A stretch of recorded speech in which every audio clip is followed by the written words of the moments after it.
Morning. Okay. Wow. I'm wearing my basketball tie in honor of the Final Four and McClatchy's girls.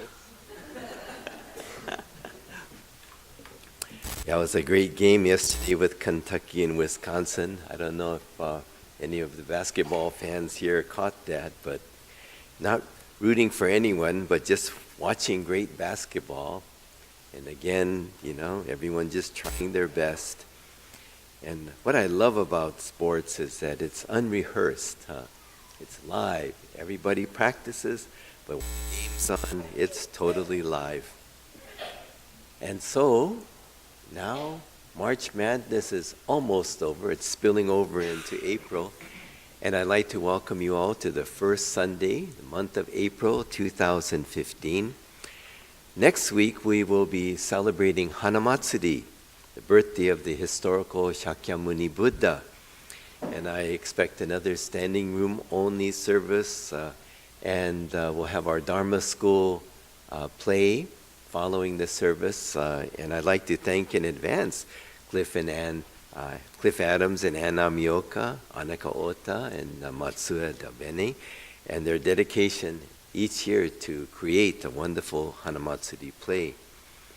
Hanamatsuri literally means flower festival, but it's the birthday of Prince Siddhartha Gautama, who grew up to become the historical Shakyamuni Buddha.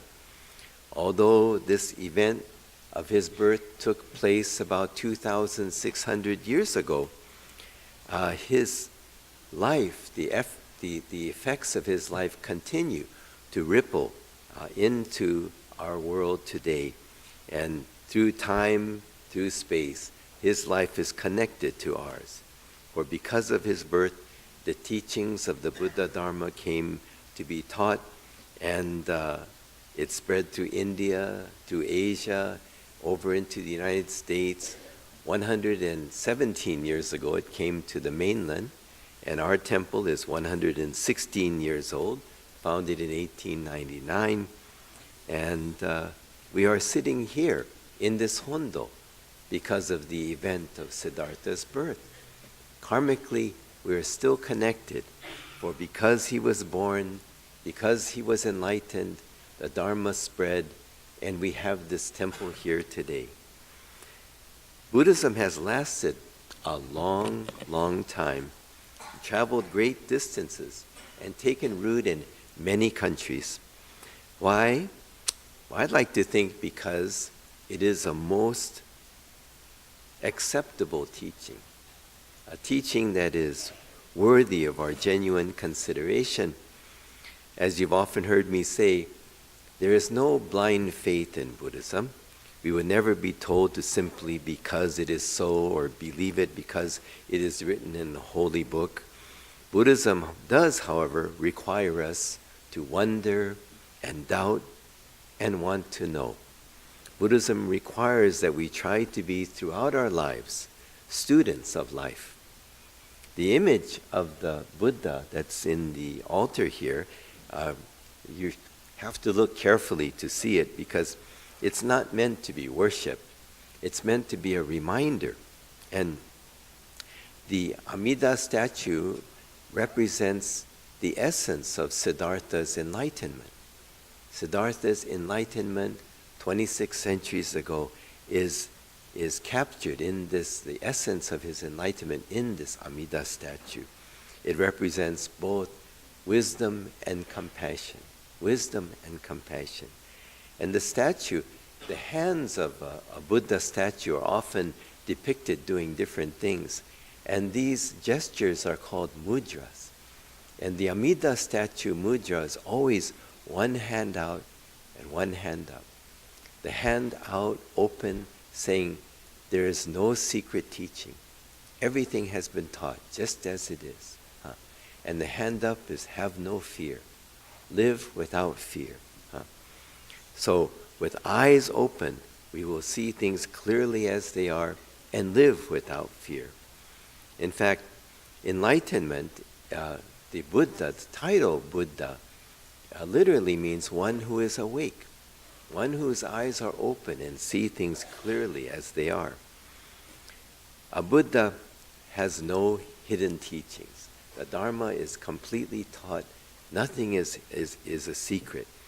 And there are some, I think, wannabe gurus who will say, follow me, I know the way to enlightenment. Do as I say and you'll become enlightened. But as I often say, a true Buddhist teacher would never say, follow me.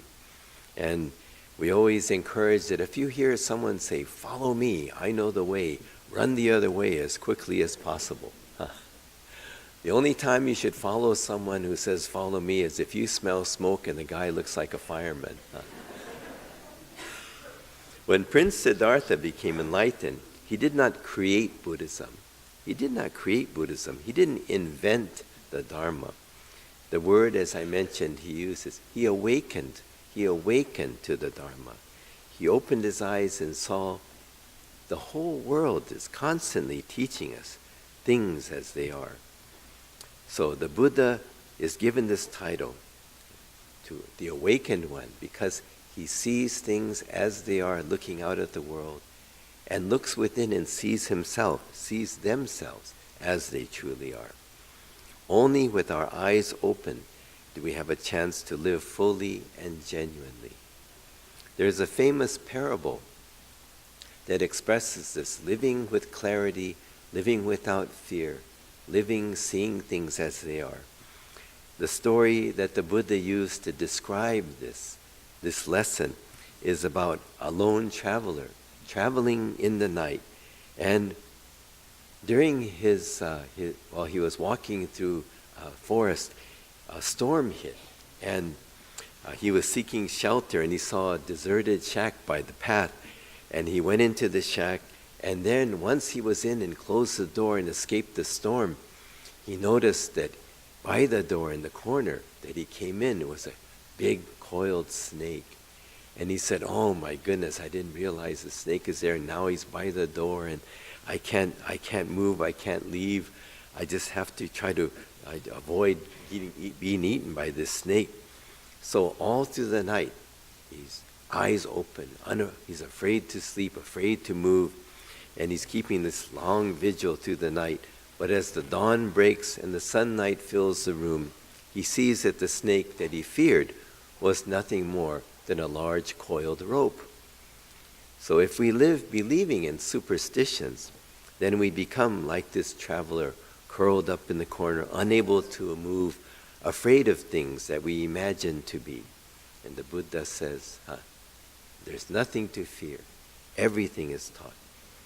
And as I often mention, my favorite description of the Dharma, my favorite description of Buddhism is by Joseph Campbell, who says, Buddhism is that teaching that takes us from ignorance to illumination. That teaching that takes us from ignorance to illumination.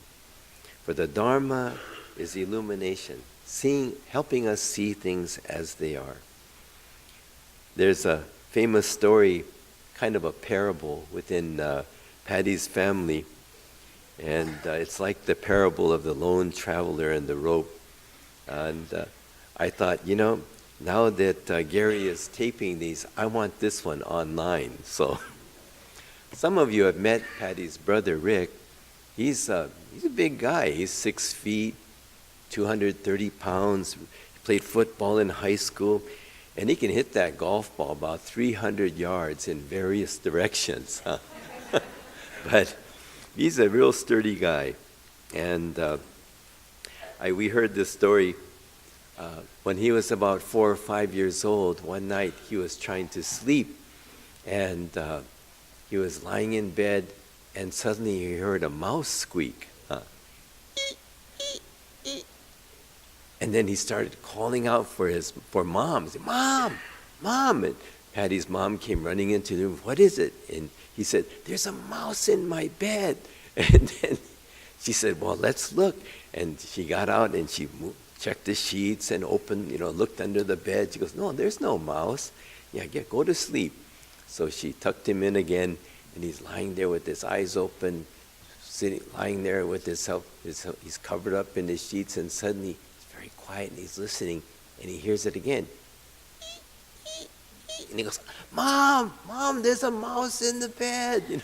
So she comes in, and this time she takes apart the bed, and she even changes the sheets, And then finally she says, there's no mouse in the bed now. It's clean sheets. Get in, sleep. So he goes to sleep again. He's very quiet, lying there again, and suddenly he hears it again. And he said he realized it was his nose that was whistling. I think we all have that, every now and then. You can't force it, You can't force it. So if ever I get one of those, I like to see how long I could keep it, And I'll be really quiet now. I'll go up next to Patty and go, there's a mouse in here. But it's very much like the parable of the rope. Fearing what we imagine to be, unable to move, unable to sleep, for we are fearing what we imagine to be. But the Buddha, the Amida statue indicates to us with the mudra of the hands, have no fear. Live without fear of any superstition. Living without fear and seeing things as they are, so you don't have to ever be afraid of any superstitious beliefs. So this is very much what Buddhism is about. Opening our eyes, awakening to see things as they are. And as we celebrate next week the birth of Siddhartha, the birth of the one who would become the historical Shakyamuni Buddha, who would share the Dharma that would spread throughout the world, that allows our temple to be here today. Let's remember again that Buddhism is all about questioning, wondering, doubting, and asking, what is really true? What is really true? Truth is not being told, but truth is understanding for ourselves. So I hope you'll take this awareness with you and join us next week for our Hanamatsuri service. We have as our special guest speaker, dear friend of mine, Bhante Sila Vimala, a Sri Lankan monk from the West Sacramento temple, and also he has a temple in Berkeley and Vancouver. So very happy to welcome Bhante back to the Betsuing. In closing, please join me in Gassho. As even the Amida statue indicates with its hands, live without fear, for there is nothing being held back or hidden. Just as the sun cannot hold back its life-giving warmth and light, the light of the Dharma simply shines and illuminates the entire world, helping us see things as they are. Namo Amida Butsu. Namo Amida Butsu. Namo Amida Butsu.